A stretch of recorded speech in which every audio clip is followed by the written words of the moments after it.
We listen, we don't judge. We listen with no judgment. Indaba ka-Anonymous osibhalele namhlanje ifundeka kanje. Indodakazi yami inengane ne-stepfather sayo okungumyeni wami. Ngiyabingelela kuwe dadewethu nakusizwe sakithi. Ngicela ningibonise ukuthi ngenze njani kulesimo ngoba mina sengicabanga ukumzwisa ubuhlungu owami umntwana. Indaba yami iqala kanjena. Ngizalwe ngonyaka ka-1972. Ngikhulela eGoli eSoweto. Ngihlala nomama kanye nobaba.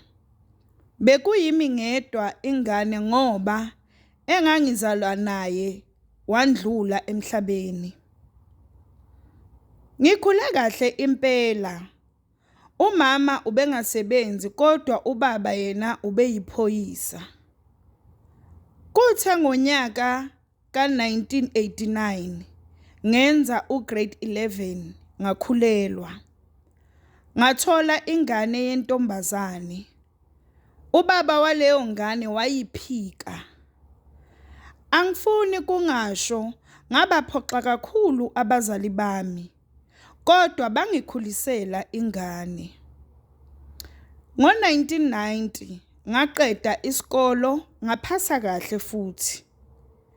Ngase ngizabalaza impilo ngayofunda. Ngafundela ubuthisha. Kuthe kuleyo minyaka yami yokufundela ngase ngihlangana nomuntu engangithi ubambo lwami. Safunda saqeda. Nasothandweni lwethu kuhamba kahle futhi. Kuthe ngo-1999 ubhuti lo esasihlangane naye esikoleni wacela ukuthumela abakhongi ekhaya. Angifuni kungasho ngangijabule ngenye indlela. Wazishaya zaphelela. uNkulunkulu wasibusisa sathola imisebenzi sobabili esikoleni esisodwa. Waphinde wasibusisa ngezingane zamawele zabafana ngonyaka ka-2002. Kuthe ngibona ukuthi akekho umuntu ozosala nezingane emva kokuba ngibuyele emsebenzini. Makuphela amalanga ami okuhlala ekhaya. Ngase ngicela umyeni wami ukuthi angilande indodakazi yami endala izohlala nathi isibonele abantwana. Akabanga nankinga umyeni wami ngoba vele indodakazi ibinokuza izosivakashela.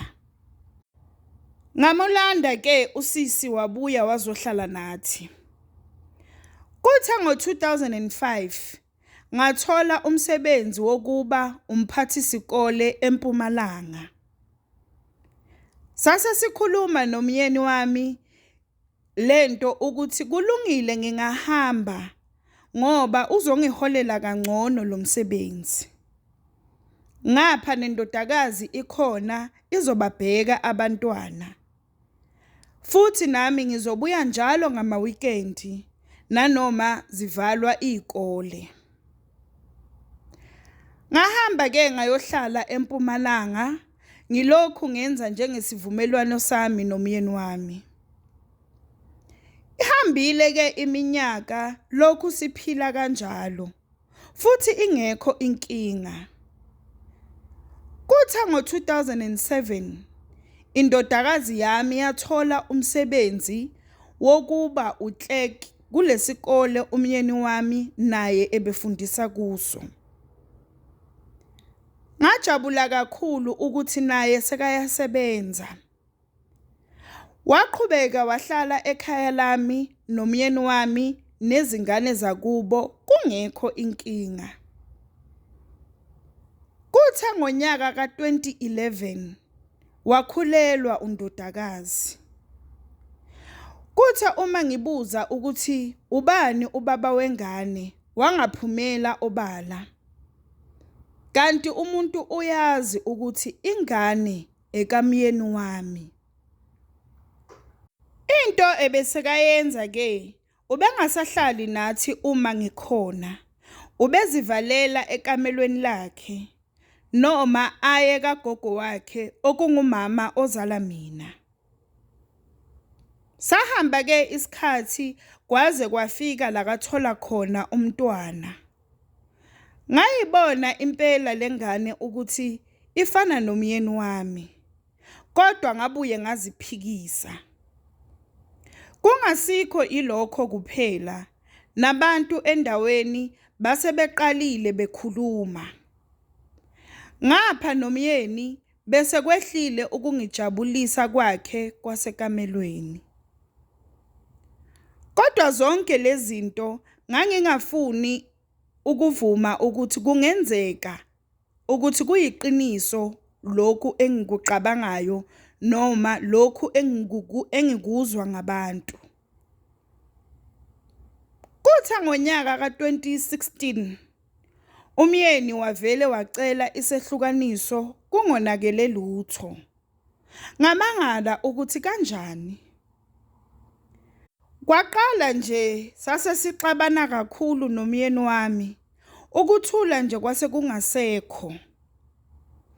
Kwathi ngo-2018 February vele sasenza isehlukaniso. Kutha ngo-October bathenga indlu umyeni wami nendodakazi bahlala bobabili. Izingane nazo zacela ukuyohlala noyise. Ngikhuluma nje kuyimanje bahlala bonke kanye nezingane zami nale yabo. Bengingeke ngibanqabele abantwana ngoba bayamthanda ubaba wabo, ngapha izingane zabafana.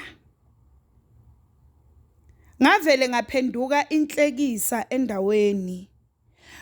Kwabaphatha kabi abazali bami lokho, kodwa babengeke bakwazi ukukhetha iside ngoba nami ngiyingane yabo nendodakazi yami nayo ingumzukulu wabo.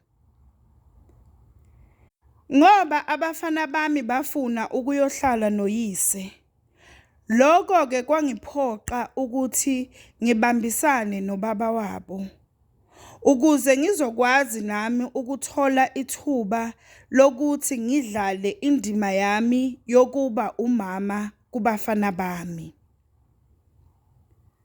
Kulowo nyaka ka-2018 ngagula kakhulu ngaphathwa i-depression. Ngangingena ngiphuma ezibhedlela. Angikaze ngiyibuze indodakazi yami ukuthi yakwenzelani le yakwenza. Ngoba indlela engikwatisa ngayo le ndaba angazi nokuthi ngoqala ngithini. Kulonyaka ondlule ka-2024 ngizwe yena umyeni wami wakudala ecela ukuyilobola indodakazi yami. Ngangiyolanda izingane zizongivakashela. Eyami impendulo yathi bazobona balobolana kuphi ngoba mina akunazinkomo engozamukela. Kuyimanje ngicabanga ukubafunela izinkabi zibabulale umyeni wami kanye nendodakazi yami. Ngicela ukufundisa bonke omama ukuthi kuyingozi ukusondeza izingane zenu zamantombazane kubantu enizwana nabo abangasibo obaba bazo. Ngoba kungenzeka zidlwengulwe noma zibe omnakwenu noma zikhiphe nina kusale zona. We listen, we don't judge. We listen with no judgment. Sacela usitshele ukuthi ucabangani ngendaba ka-Anonymous osibhalele namhlanje ku-comment section. Sacela ungakhohlwa ukulike, ushare, usubscribe. Ungakhohlwa ukuthi ukusubscribe it's for free, awubhadali lutho, it's for free.